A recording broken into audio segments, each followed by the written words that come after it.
देखिए, हमने इससे पहले चैप्टर 10 की एक्सरसाइज 10.1 अपन ने पढ़ ली है और आज अपन इसकी जो एक्सरसाइज 10.2 है उसको अपन सॉल्व करेंगे। तो आप सभी अपनी बुक ओपन कर लें और साथ में एक रफ कॉपी और पेन भी रख लें, क्योंकि मैंने आपसे पहले भी कहा था कि आप कैलकुलेशन खुद करें। देखो, आप ये ध्यान रखें कि यदि कैलकुलेशन आप खुद करेंगे किसी भी क्वेश्चन की तो आपको ज्यादा ठीक तरह से समझ में आएगा, क्योंकि जब हम खुद किसी काम को करके देखते हैं तो वो आसानी से ना सिर्फ समझ में आता है बल्कि हम उसे बहुत लंबे समय तक याद भी रख सकते हैं। और केवल बोर्ड से अगर आप देखकर उतार लेंगे या केवल बोर्ड पर अगर आपने ये देखा अरे ये क्वेश्चन में क्या किया है, कैसे मल्टीप्लाई किया है, कैसे माइनस किया है, तो वो आपको केवल उस समय तो समझ में आ जाएगा, आपको लगेगा भी, लेकिन बाद में आपके भूलने के चांसेस बढ़ जाएंगे।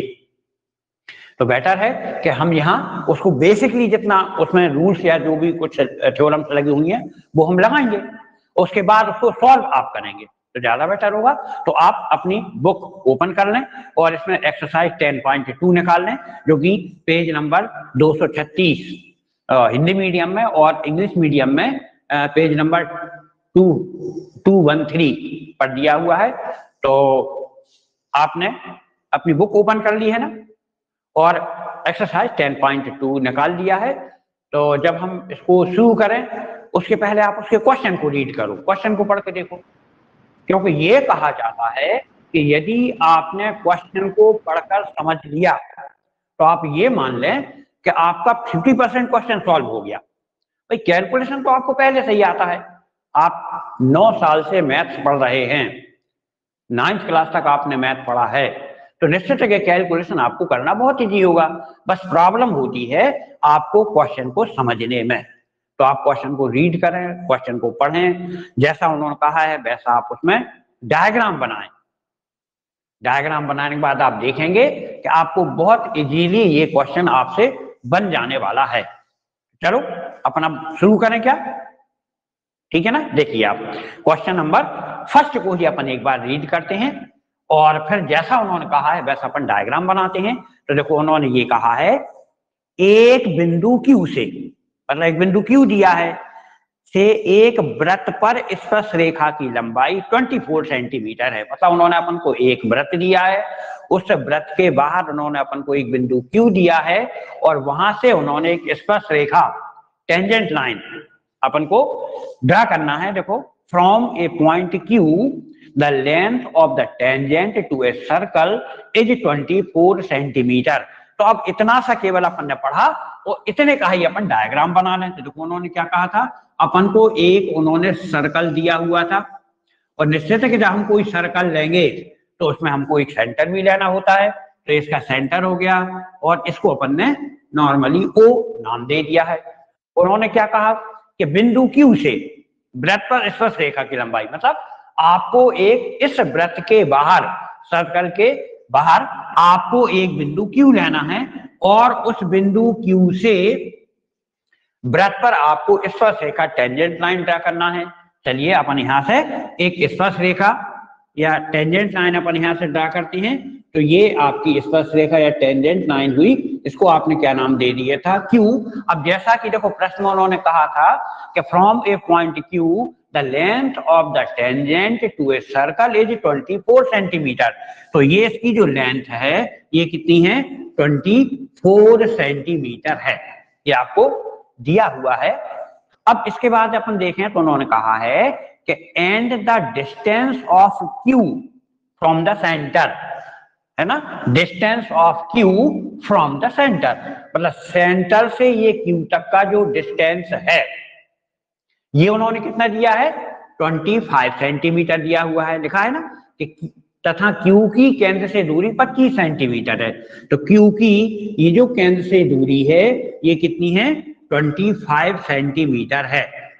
ये भी उन्होंने अपन को दिया हुआ है। अब अपन को इसकी रेडियस या त्रिज्या अपन को बताना है। तो यहां आप देखें लेकिन इसमें अपन को कंप्लीटली इसे अपन कैलकुलेट करेंगे। कैलकुलेट करने के बाद ही हम ये बता पाएंगे कि इसका जो रेडियस है, इसकी जो त्रिज्या है, उसकी लेंथ या लंबाई कितनी है, तो इसको अपन यहाँ ज्वाइन कर दें। ये इसकी रेडियस त्रिज्या है, सपोज इसमें अपन ने यहाँ ले लिया पॉइंट P। तो अब ये जो डिस्टेंस है, जो रेडियस है, ये आपको ज्ञात करना है, ये फाइंड करना है। देखो अपन ने जब इस एक्सरसाइज को मतलब 10.1 ली थी, और जब मैंने 10 चैप्टर को बोला था, समझाया था, उसके जो रूल्स थे, तो मैंने आपसे कहा था कि केंद्र को जब भी स्पर्श रेखा के स्पर्श बिंदु से, मतलब जब सेंटर को हम पॉइंट ऑफ कांटेक्ट से ज्वाइन करते हैं, सेंटर को जब भी हम ये जो टेंजेंट लाइन है इसके पॉइंट ऑफ कांटेक्ट से हम ज्वाइन करते हैं, तो ये हमेशा इससे परपेंडिकुलर होता है। और आपको पता है कि परपेंडिकुलर मींस 90 डिग्री का एंगल बनना है। तो यहाँ ये जो पॉइंट P है, यहाँ पर ये 90 डिग्री का एंगल बना। अब यदि यहाँ 90 डिग्री का एंगल बन जाता है, तो ये आपका जो ट्राइंगल है, ये जो त्रिभुज है, ये कैसा त्रिभुज हुआ? समकोण त्रिभुज हो गया। ये आपका राइट एंगल ट्राइंगल हो गया है। और तो आपको ये बिल्कुल समझ में आ गया होगा कि जब भी हमको कहीं राइट एंगल ट्राइंगल दिया हो, समकोण त्रिभुज दिया हो, और उसकी यदि कहीं दो भुजाएं, टू साइड्स यदि अपन को दी हैं, तो फिर तो इसमें को सॉल्व करने का एक ही सिस्टम रह जाता है, और वो है पाइथागोरस थ्योरम का यूज करना। तो अब देखिए, जैसे ही आपने ये डायग्राम बनाया, क्वेश्चन को रीड किया, डायग्राम बनाया, तो बिल्कुल ये इसकी जो मेथड है ये एकदम क्लियर हो गई कि आपको इसको सॉल्व करने में पाइथागोरस थ्योरम का यूज करना है। बस ये है कि एक बार जब अपन क्वेश्चन को सॉल्व करते हैं, तो जो भी डायग्राम में या जो भी अपन को क्वेश्चन में दिया हुआ है, उसको यदि अपन यहाँ नोट कर लें, लिख लें, तो ज्यादा बेटर होता है। बार बार हमको बुक नहीं देखना पड़ेगा, और जो हमारे सामने रखा हुआ है उसकी वैल्यू को केवल हम यहाँ पर पुट कर देंगे। तो यहाँ हमको जो दिया हुआ है वो एक बार अपन यहाँ नोट कर लें। तो अपन को ये दिया हुआ है कि जो OQ है ये कितना है आपका 25 सेंटीमीटर है, ये है। दूसरा, इसकी जो टेंजेंट है वो अपन को दी हुई है, स्पर्श रेखा दी हुई है, तो ये PQ ये आपको कितना दिया हुआ है 24 सेंटीमीटर दिया हुआ है। और ये जो O से लेके P तक का डिस्टेंस है, जिसको अपन रेडियस कहेंगे ना, तो ये अपन को फाइंड करना है। तो यहाँ अपन इसको भी लिख दें कि ये जो OP है इसको अपन को फाइंड करना है, हमने क्वेश्चन मार्क ले लिया। बस अब यहाँ पर आप देखें कि एक समकोण त्रिभुज है, तो आप यहाँ ऐसा नोट कर लें सॉल्व करने के लिए कि इन राइट एंगल ट्राइंगल, मतलब एक समकोण त्रिभुज में, तो हम यहाँ ऐसा लिख लें समकोण त्रिभुज। अब इसका नाम क्या हुआ? OPQ। तो OPQ में, मतलब जब आप इसको सॉल्व करेंगे तो in right angle triangle OPQ by Pythagoras theorem. तो ऐसा अपन नोट करेंगे, पाइथागोरस प्रमेय से।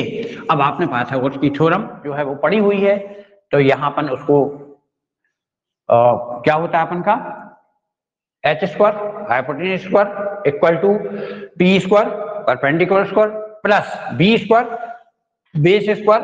तो यहाँ पर ये 90 डिग्री का एंगल बना हुआ है, और अपन को पता है कि 90 डिग्री के एंगल की जस्ट जो अपोजिट साइड होती है, उसकी जो सामने वाली भुजा होती है, वो क्या होता है? कर्ण, हाइपोटेन्यूज होता है। तो यहाँ आपका आया OQ square equal to perpendicular, तो OP स्क्वायर, तो यहाँ आया आपका OP स्क्वायर प्लस बेस, तो ये हुआ आपका PQ, तो यहाँ आपका आया PQ स्क्वायर। ये आपकी पाइथागोरस थ्योरम हुई, पाइथागोरस प्रमेय हुई। यहाँ अब आपको सिंपली इनकी केवल वैल्यू यहाँ पर जो अपन ने यहाँ नोट की है वो आपको पुट कर देना है, रख देना है। तो यहाँ देखें आप, OQ आपको 25 सेंटीमीटर दिया हुआ है, तो यहाँ आपका आ जाएगा 25 स्क्वायर इक्वल टू OP। तो देखो ये अपन को फाइंड करना है, तो ये ऐसा ही रहेगा आपका OP स्क्वायर प्लस PQ। तो देखें आप, यहाँ जो PQ है ये कितना दिया हुआ है 24 सेंटीमीटर दिया हुआ है, तो ये हुआ आपका 24 होल स्क्वायर। अब आपको सॉल्व करना है, तो वैसे तो मैं ये चाहूंगा कि इसको सॉल्व आप खुद करें, यहाँ से इसको नोट ना करें, लिखे ना, क्योंकि अब फर्स्ट क्वेश्चन है एक्सरसाइज का, इसलिए चलो मैं इसको सॉल्व करके दिखा दूंगा। लेकिन आप हमेशा ध्यान रखें कि आप अभी केवल उसको देख लें, नोट ना करें। मतलब यहाँ जो मैं सॉल्व कर रहा हूँ इसके बाद इसको आपको नोट नहीं करना है, केवल आपको देख लेना है, और बाद में जब आप इस एक्सरसाइज की प्रैक्टिस करेंगे, इसको खुद सॉल्व करके देखेंगे, तो आप इसका खुद ही सॉल्यूशन निकालना है, आपको सॉल्व खुद करना है आपको, ये बेटर होगा। क्योंकि जब हम किसी क्वेश्चन को खुद सॉल्व करके देखते हैं, कैलकुलेशन हम खुद करके देखते हैं, तो वो लंबे समय तक हमको याद रहता है। आपने भी महसूस किया होगा कि यदि कोई काम हम देखें और हम उसको फिर खुद करके देखें, तो दोनों में से बेटर वो होगा जो हम खुद करके देखेंगे, तो वो हमको याद रहेगा। तो फिलहाल तो मैं इसको सॉल्व कर रहा हूं, लेकिन आप इसको नोट ना करें और बाद में खुद ही इसको सॉल्व करें। देखिए, आपको 25 का स्कोर करना है, तो 25 इंटू 25 आप फ्रीली, ऐसा कुछ ना करें कि नहीं वो तो हमको याद है और वो उससे लिख लें। आप रफ वर्क में 25 इंटू 25 इसका मल्टीप्लाई करके देखें। देखें, क्वेश्चन इजी होते हैं। मैथ्स में जो मुख्य रूप से यदि हम मिस्टेक कहें जो होती है, तो कैलकुलेशन नहीं होती है। कई बार हम ऐसा समझते हैं कि ये हमको याद है, जैसे अपन ओवर कॉन्फिडेंस कहें, तो ओवर कॉन्फिडेंस में हम वो लिख तो जाते हैं, लेकिन कई बार वो गलत हो जाता है, तो थोड़ा सा टाइम जरूर लगेगा। लेकिन आप उसका मल्टीप्लाई भी करके देखें, तो 25 का मल्टीप्लाई करें तो ये आ जाए आपका 625 इक्वल टू ऐसा ही OP स्क्वायर, ये तो आपको फाइंड करना है, तो ये आपका ऐसा ही रहेगा। अब 24 इंटू 24 का भी आप मल्टीप्लाई करके देखें, तो ये आपका आएगा 576 576 आएगा। तो ये आपको मल्टीप्लाई करके देखना है, तो फिर जल्दी याद आ जाएगा आपको। अब आप OP पर आपको फाइंड करना है, आप नंबर को ट्रांसफर करें, नंबर को नंबर के पास में लेकर आएंगे, तो ये आपका होगा 625 माइनस, देखिए 76 जो लिखा हुआ है वो प्लस का है, और अपन को पता है कि अपन जब किसी नंबर का ट्रांसफर करते हैं तो प्लस माइनस माइनस प्लस हो जाता है, मल्टीप्लाई डिवाइड डिवाइड मल्टीप्लाई में आ जाता है। तो ये आपका यहाँ पर आ जाएगा 576 इक्वल टू ये आपका OP स्क्वायर, ये आपको फाइंड करना है। इसको आप माइनस करें, तो माइनस करके भी आप हमेशा ध्यान रखें कैलकुलेशन में करने में कभी कोई जल्दीबाजी ना करें। तो आप इसको माइनस करके देखेंगे, और माइनस करने पे जो आपका आएगा वो आप यहां लिख देंगे, तो ये आपका आता है 49, ये हो गया आपका। तो 49 इक्वल टू OP स्क्वायर। अब आपको तो OP की वैल्यू फाइंड करना है, ये जो रेडियस है त्रिज्या ये फाइंड करना है। आप इसके स्क्वायर को हटाएंगे, यहां आप इसका स्क्वायर रूट लेंगे, तो ये आपका आ जाएगा OP equal to under root 49, तो OP इक्वल टू 7। तो अब आप देख रहे हैं कि इसकी जो रेडियस है, जो उन्होंने फाइंड करने को बोला था, ये कितनी हुई सेंटीमीटर, कितनी 7। तो आप यहाँ लिख देंगे इसकी जो त्रिज्या है, ये रेडियस है, ये कितनी है 7 सेंटीमीटर। आप देखें कि उन्होंने जो आंसर आपको दिए हुए थे उसमें ये आंसर भी आपका एक है A पर। तो ये आपका पूरा कैलकुलेशन हुआ है। अब देखिए, क्वेश्चन बिल्कुल इजी है, केवल आपने क्वेश्चन पढ़ा, डायग्राम बनाया, डायग्राम बनाने के बाद ही आपको तुरंत समझ में आ गया होगा कि हमको इसमें केवल पाइथागोरस की फिर थ्योरम का यूज करना है, पाइथागोरस प्रमेय लगाना है। सिंपल इसको अपन ने कैलकुलेट किया और ये हो गया। ओके, तो अब आप इसकी प्रैक्टिस करेंगे। अब इसका हम सेकंड क्वेश्चन देखते हैं। तो सेकंड क्वेश्चन को आप, जब तक मैं यहाँ इस बोर्ड को साफ करता हूं, आप उसे रीड करें। मैंने कहा ना कि यदि क्वेश्चन को आप पढ़कर समझ लेते हैं, यदि आपने क्वेश्चन को पढ़ा और उसको समझ लिया, तो आपका 50% जो क्वेश्चन है वो सॉल्व हो जाता है। क्योंकि उसके बाद तो केवल आपको क्या करना है, केवल कैलकुलेशन करना है।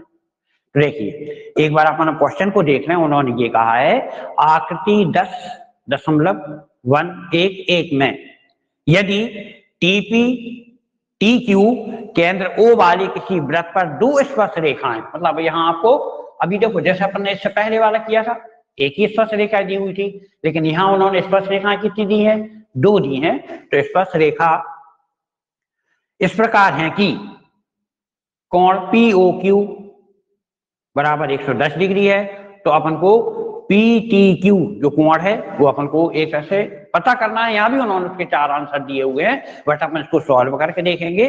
तो देखें उन्होंने in figure 10.11 if TP and TQ are the two tangents to a circle with center O, so that angle POQ equal to 110 degree, then angle PTQ is equal to. उन्होंने अपन को 4 आंसर दिए हैं, तो केवल हम इसको मैं डायग्राम बनाऊंगा, आपको क्वेश्चन को क्लियर कर दूंगा, सॉल्व आप उसे खुद ही करेंगे क्योंकि बड़ा सिंपल सा क्वेश्चन है। उन्होंने अपन को देखो एक सर्कल दिया हुआ है, इस सर्कल में उन्होंने एक पॉइंट लिया हुआ है, इस पॉइंट को उन्होंने डायग्राम देखते चले आप, ये पॉइंट जो उन्होंने दिया हुआ है इसको उन्होंने T लिखा है, ये T है, और यहां से उन्होंने 2 टेंजेंट ली हैं, 2 स्पर्श रेखाएं ली हैं, एक है TP,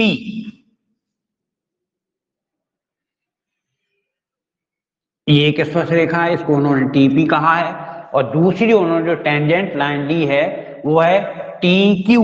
तो एक उन्होंने ये टेंजेंट ली है, स्पर्श रेखा ली है, और इसको उन्होंने नाम दिया हुआ है Q।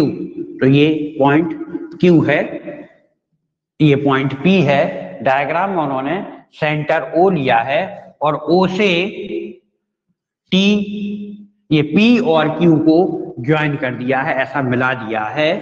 और आप देखें कि डायग्राम में उन्होंने एक अपन को एंगल भी दिया हुआ है कि जो सेंटर का जो एंगल है, केंद्र का जो कोण है, ये 110 डिग्री है, 110 डिग्री का है।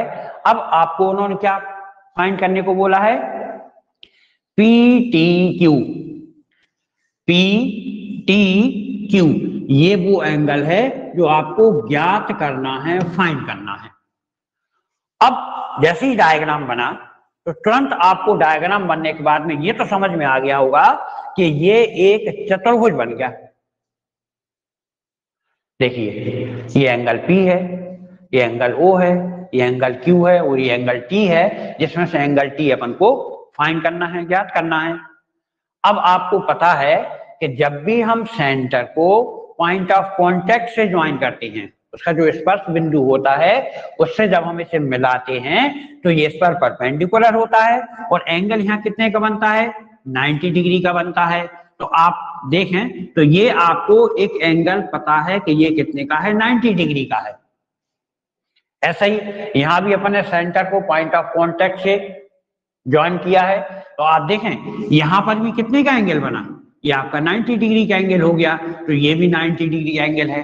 अब बहुत आसानी से बिल्कुल आपको समझ में आ जाएगा कि ये एक क्वाड्रेटल है, चतुर्भुज है, जिसके कि हमको 3 कोण, 3 एंगल्स आपको दिए हुए हैं। तो आप चौथे जो कोण को, फोर्थ वाला जो एंगल है, उसको बड़े आसानी से आप निकाल सकते हैं। आपको पता है कि चतुर्भुज के जो चारों कोण होते हैं उनका योग कितना होता है? आप मन में सोच लें, आप खुद बोल के देख लें कि आपको पता है कि ये जो क्वाड्रेटल है, इसकी जो चारों एंगल हैं, चारों जो कोण हैं, इनका योग सोच लिया ना, तो ये कितना होता है? 360 डिग्री होता है। तो अब आप इसे एक बार आप लिख लेंगे, चतुर्भुज POQT में angle P plus angle O plus angle Q plus angle T equal to 360।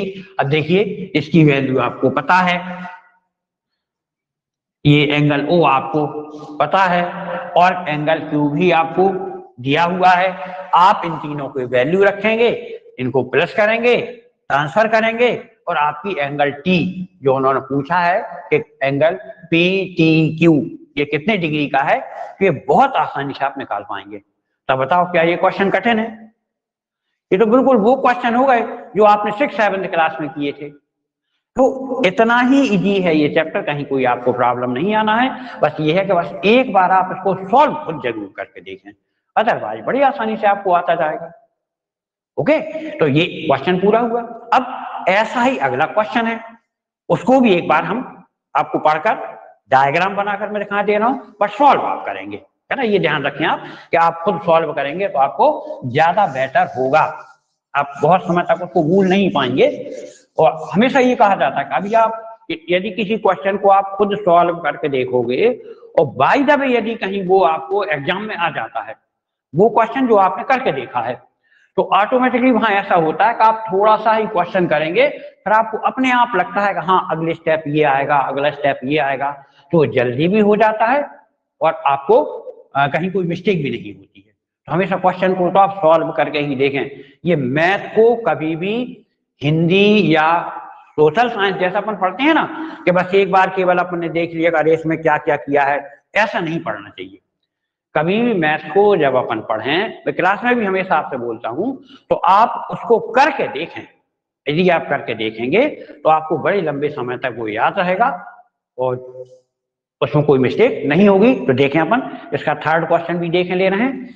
देखो थर्ड क्वेश्चन में उन्होंने कहा है कि यदि एक बिंदु P से, अब यहाँ उन्होंने डायग्राम नहीं दिया हुआ है, यहाँ आपको बड़े रिलैक्स होकर क्वेश्चन को पढ़ना है, बहुत आराम से रिलैक्स होकर क्वेश्चन को पढ़ें। तो उन्होंने देखो कहा है कि यदि एक बिंदु P से O केंद्र वाले किसी वृत्त पर, अपन डायग्राम यहाँ पर बना लें, तो ये एक उन्होंने अपन को वृत्त दिया हुआ है, ये इसका सेंटर है। उन्होंने ऐसा कहा है देखो क्वेश्चन में कि यदि एक बिंदु P से if tangent PA and PB from a point P to a circle with centre O, तो देखो ये एक सर्कल है जिसका सेंटर क्या है, O है, और ये एक पॉइंट P है, ये पॉइंट P है, और यहां से अपन को 2 टेंजेंट लेना है। तो 2 अपन इसमें स्पर्श रेखाएं ले लें जिसकी के नाम उन्होंने अपन को PA और PB दिए हुए हैं। सपोज आपने ये ले लिया, उसको कह दिया PA, तो P ये है और ये आपका A हुआ, और दूसरा उन्होंने बोला था PB, तो ये एक और अपन टेंजेंट स्पर्श रेखा ले लेते हैं, उसका नाम हो गया आपका PB। देखो जैसा उन्होंने क्वेश्चन में कहा था लगभग वैसा ये अपन का बन गया है, और अपन आके देखते हैं उन्होंने क्या कहा है। तो उन्होंने कहा कि वृत्त पर PA और PB स्पर्श रेखाएं पर 80 डिग्री के कोण पर झुकी हैं। मतलब ये आपने जो यहाँ पर स्पर्श रेखाएं ली हैं, एक कौन सी ली है, PA, और दूसरी क्या ली है, PB। जो आपकी टेंजेंट लाइन है PA और PB, इनके बीच में जो आपका एंगल बना हुआ है ये कितने का है, 80 डिग्री का है।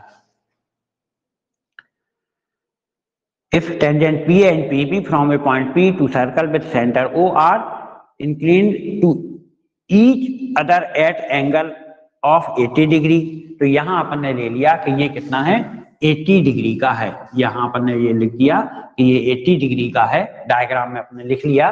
तो उन्होंने कहा है कि आप बताएं कि ये जो एंगल POA है इसकी वैल्यू क्या होगी, इसका मान क्या होगा। तो देखिए एक बार उन्होंने क्या कहा, POA।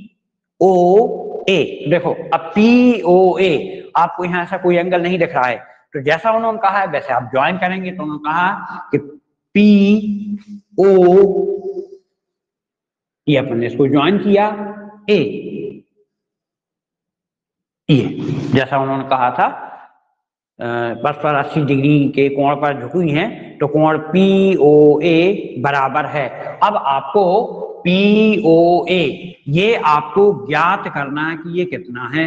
आप यहां भी इसको ज्वाइन कर दें तो ये एक और आपका एंगल आता है, ये है POB। देखें यहां भी वही कंडीशन हुई है कि आपका ये क्वाड्रेटल चतुर्भुज आपका बन गया है, और यहां भी देखें ये आपका जो सेंटर O है, ये आपने टेंजेंट लाइन जो दी है उससे टेंजेंट जो है उससे आपने इसको ज्वाइन किया है, तो ये पॉइंट ऑफ कांटेक्ट पे यहाँ जो एंगल है ये कितने का हो गया है, ये 90 डिग्री का हो गया है। तो ये एंगल 90 डिग्री का है, और यहाँ ये एंगल भी आपका 90 डिग्री का है। तो आप देखिए कि जो क्वेश्चन अभी आपने किया था ये उसी का सेकंड पार्ट ही आप मान के चलें, लगभग वैसा का वैसा हो गया है।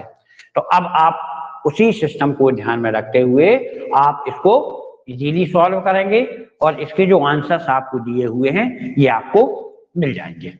तो ओके, आप इससे पहले अपन ने जो क्वेश्चन किया था उसको देखते हुए और आप इसको सॉल्व करें। आपको 3 एंगल्स ये दिए हुए हैं, एक एंगल आपको फाइंड करना है और उसका केवल बस ये ध्यान रखें कि ये पूरा एंगल ना होकर आपको केवल इतना सा एंगल फाइंड करना है, जो भी आप आएगा उसका आप हाफ कर लेंगे तो ये आपका एंगल AOP आपको मिल जाएगा। ओके, अब आप इसको सॉल्व करेंगे। अब इसके यदि हम नेक्स्ट क्वेश्चन को लें, ये जो क्वेश्चन आप पढ़ रहे हैं ये काफी इंपॉर्टेंट है ना एग्जाम की दृष्टि से। तो अब नेक्स्ट क्वेश्चन यदि अपन लेते हैं, उन्होंने कहा है कि सिद्ध कीजिए कि किसी वृत्त के किसी व्यास के सिरों पर खींची गई स्पर्श रेखाएं समांतर होती हैं। उन्होंने कहा to that the tangent drawn at the end of a diameter of a circle are parallel. अब यहां आपको एक बात केवल हो सकती है थोड़ी सी, कि अभी अपन जो क्वेश्चन कर रहे थे उन सभी में नंबर दिए हुए थे और निश्चित है कि आप लोगों को जो नंबर वाले क्वेश्चन होते हैं वो बड़ी इजी लगते हैं। लेकिन ऐसा कोई भी क्वेश्चन अगर आ जाए जिसमें आपको कोई नंबर ना दिए हो तो एक बार तो आपको लगता है कि अरे पता नहीं इसमें क्या होना है, नंबर तो कुछ ही नहीं है, हम क्या सॉल्व करेंगे। तो ऐसा बिल्कुल भी नहीं सोचा है अपन को। आप क्वेश्चन को रीड करें, डायग्राम बनाएं, जो अपन को दिया हुआ है गिवन जो है वो आप यहाँ पर लिखें, उसके बाद अपने आप क्वेश्चन क्लियर हो जाता है कि आपको आगे क्या करना है। तो देखें उन्होंने अपने क्या दिया हुआ है, वृत्त के किसी व्यास, मतलब उन्होंने एक तरह से अपन को वृत्त दिया हुआ है। तो आप वृत्त ले लेंगे, या आपको एक वृत्त दिया हुआ है, वृत्त अगर है तो उसका सेंटर भी होगा। सपोज अपन ने ये सेंटर ले लिया। अब उन्होंने क्या कहा कि वृत्त के किसी व्यास, मतलब इसका जो डायमीटर है वो अपन को ले लेना है किसी व्यास। तो ये अपन ने इसका व्यास ले लिया, मान लो इसको अपन ने नाम दे दिया A और B, ठीक है ना। तो ये कितना हो गया, prove that the tangent drawn at the end of a diameter of a circle are parallel. अब इसके जो एंड पॉइंट हैं, ये जो दोनों बिंदु हैं A और B, इससे आपको स्पर्श रेखा खींचना है। जैसा उन्होंने क्वेश्चन में भी आप देखें कहा है at the end of a diameter of a circle are parallel, और अपन को बताना है कि अपन जो यहाँ पर स्पर्श रेखाएं खींचेंगे, देखो एक स्पर्श रेखा ये होगी, दूसरी स्पर्श रेखा आपकी ये होगी। तो अपन को बस ये प्रूव करना है कि ये दोनों पैरेलल हैं क्या। ओके, देखो फिर क्वेश्चन को एक बार देख लें कि किसी वृत्त के किसी व्यास के सिरों पर खींची गई स्पर्श रेखाएं। तो यहाँ अपन स्पर्श रेखा ले लें। सपोज अपन ने ये स्पर्श रेखा ले ली, ध्यान रखें कि ये जो स्पर्श रेखा है इसको ऐसा आप ड्रा करें कि इसको टच करती हुई निकले। ऐसा ना हो कि आप ऐसा सर्कल बनाए और ऐसे ही निकाल दें, ये गलत होगा। केवल हमने आपको बोला था कि ये जो पॉइंट ऑफ कांटेक्ट होता है, ये 1 पॉइंट एक बिंदु होता है। तो ये आपने एक स्पर्श रेखा ले ली और ऐसी आप एक स्पर्श रेखा यहाँ ले लें जो इस पॉइंट A से निकलती हुई जा रही है। ये अपन ने 2 स्पर्श रेखा ले ली। यहाँ अपन कोई भी इनको नाम दे दें, सपोज इसको अपन ने कह दिया P Q, और यहाँ अपन ने कह दिया इसको R, और ये कह दिया इसको S।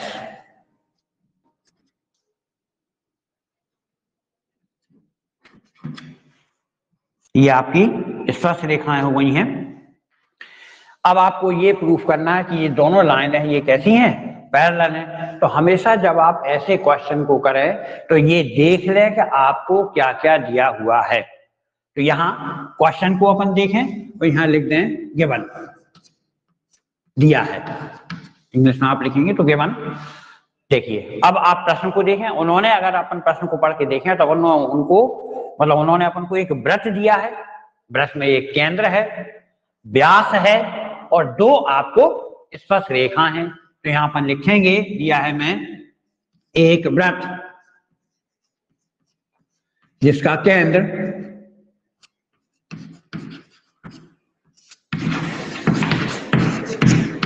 O है,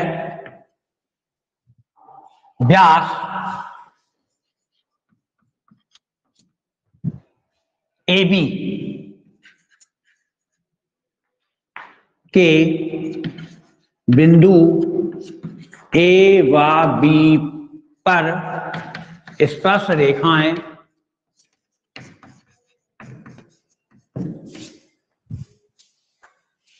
पी क्यू व आर एस हैं। देखिए आप, ये आपको एक सर्कल दिया हुआ है, in a circle in centre O, diameter A B के जो end point A and B है, इस पर आपको जो टेंजेंट लाइन दी हुई है ये पी क्यू और आर एस हैं। अब यहाँ आपको सिद्ध करना है या ज्ञात करना है, ऐसा मान लें अपन। तो ये आपको क्या ज्ञात करना है कि ये जो दोनों लाइन हैं ये कैसी हैं, पैरेलल हैं, समांतर हैं। तो अपन को प्रूव करना है P Q parallel R S, ये आपको ज्ञात करना है या सिद्ध करना है। देखिए आपने 9th क्लास में पढ़ा था, आपको एक डायग्राम बहुत अच्छी तरह से याद होगा। 9th क्लास का ये वो डायग्राम है जो बच्चे कभी भूलते नहीं है कि ये लाइन है, उसको ऐसा ये क्रॉस किया जाता है, ये आपको हमेशा याद रहता है। तो वहां आपको 9th में बताया गया होगा कि ये जो एंगल होते हैं ये कैसे होते हैं, आपके एकांतर कोण है ना, अल्टरनेट इंटीरियर एंगल होते हैं। और ये यदि दोनों इक्वल हो तो ये जो लाइनें होती है कैसी होती हैं, पैरेलल होती हैं, समांतर होती हैं। ये रूल्स आपको, ये 9th वालों को बहुत अच्छी तरह से याद रहता है हमेशा। तो यहां भी बस आपको ये देखना है। देखो अगर आप कल्पना करें तो इसी चित्र को उन्होंने ऐसा कर दिया है, इसी ये जो लाइन है वो ऐसी दे दी है, ये अभी आपको ये लाइन को ऐसा ले लिया है, और ये आपकी जो तिर्यक रेखा थी, इंटरसेक्टिंग लाइन थी, ये आपकी ऐसी है ये। तो यहां भी देखें ये जो दोनों एंगल हैं ये कैसे हैं, अल्टरनेट इंटीरियर एंगल हैं। आपको केवल ये देखना है कि क्या ये दोनों एंगल इक्वल हैं। तो यदि ये दोनों एंगल इक्वल हो जाएंगे तो ये लाइनें कैसे होंगी, पैरेलल होंगी। बस केवल ये अपन देख लें इसको सॉल्व करके। तो देखिए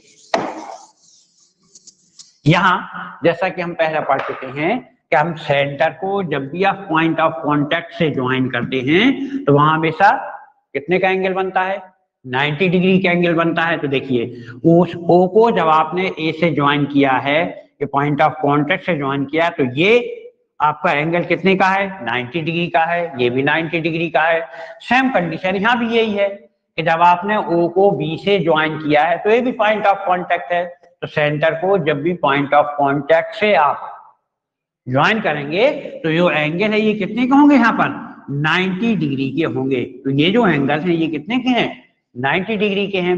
बस अब जब इसको आप हल करेंगे, सॉल्व करेंगे, तो केवल आपको ये लिखना है कि ओ ए परपेंडिकुलर पी क्यू, ऐसा आप लिख देंगे कि ओ ए परपेंडिकुलर, ये परपेंडिकुलर का सिंबल हुआ है, तो ओ ए परपेंडिकुलर पी क्यू, ये ओ ए परपेंडिकुलर है पी क्यू के। अब यदि ये परपेंडिकुलर है तो आपका ये जो एंगल है ये कितने का हुआ, 90 डिग्री का हुआ। इससे पहले भी अपन ने जो 2 और 3 क्वेश्चन इसके पढ़े हैं ना, उसमें अपन ने यही देखा था कि यहाँ जो एंगल बनता है ये कितने का होता है, 90 डिग्री का होता है। तो यहाँ आप इस एंगल को या इस एंगल को, ये दोनों ही 90 के हैं, किसी एक एंगल का आप यहाँ लिखकर इक्वल टू 90 डिग्री लिख देंगे। आपको ऐसे लिखने में अगर कोई प्रॉब्लम होती है तो नंबर 1 2 3 4 आप ऐसे नंबर डालकर भी इसको लिख सकते हैं, बट ये उतना सही लिखना है अपन को। तो अपन लिख लें कि angle P A O equal to 90 degree. ये आपने इसकी एक वैल्यू पता कर ली है कि ये जो एंगल है ये कितने का है, 90 डिग्री का है। अब आपको ये देखना है कि क्या ये एंगल भी 90 डिग्री का है, क्योंकि ये आपके अल्टरनेट इंटीरियर होंगे। तो वही आप सिस्टम रहा कि ओ से हमने बी को पॉइंट ऑफ कांटेक्ट से जब ज्वाइन किया है तो ये भी इसमें परपेंडिकुलर है। आप ऐसा एक बार लिख दें तो O B perpendicular R S. तो यहाँ ये जो एंगल है आपका ये वाला या ये दोनों में कोई भी, दोनों ही कैसे होंगे 90 के होंगे। तो आपने एक एंगल ये ले लिया है, सेकंड एंगल आप ये ले लें, तो आप लिखते हैं कि angle O B S, angle O B S equal to 90 degree. तो आपको दूसरा एंगल भी आपको पता पड़ गया है। अब ये दोनों एंगल आप डायग्राम में देख रहे हैं कि ये दोनों एंगल कैसे हैं, 90 डिग्री के हैं। अब जो भी हमने डायग्राम 9th वाला अपन ने देखा था कि ये दोनों अपोजिट हैं, ये अल्टरनेट इंटीरियर एंगल हो गए। तो ये दोनों कैसे हैं, इक्वल हैं। आप यहां ऐसा लिखते हैं in equation first and second.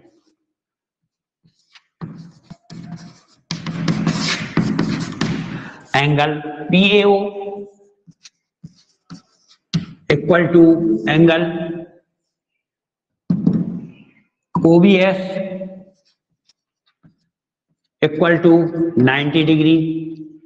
अब लिख देंगे यह है एकांतर कोण है। अब यदि एकांतर कोण है एक दूसरे के बराबर है तो ये लाइनें कैसे होंगी, पैरेलल होंगी। सो PQ पैरेलल RS, यही आपको प्रूव भी करना था, यही आपको सिद्ध करना था। तो अब इसकी आप घर पर 1-2 बार प्रैक्टिस करके देख लें, क्योंकि आपको इसमें कहीं नंबर नहीं दिख रहे हैं, तो नंबर वाले आपको जल्दी याद रहते हैं। तो आप निश्चित है कि इसको 1-2 बार घर पे सॉल्व करके देखेंगे और देखें आज जितने भी क्वेश्चन अपन ने यहाँ सॉल्व किए हैं वो सभी बहुत इंपॉर्टेंट हैं परीक्षा की दृष्टि से। तो आपको बिल्कुल आवश्यक रूप से इन सभी का आज अभ्यास कर लेना है, जिससे आपकी तैयारी बेटर हो, क्योंकि अब आपके प्री बोर्ड एग्जाम भी बिल्कुल आ ही गए हैं।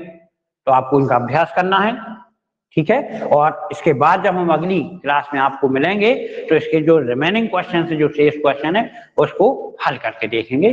ओके, तो आप घर पर इनका अभ्यास करेंगे। धन्यवाद।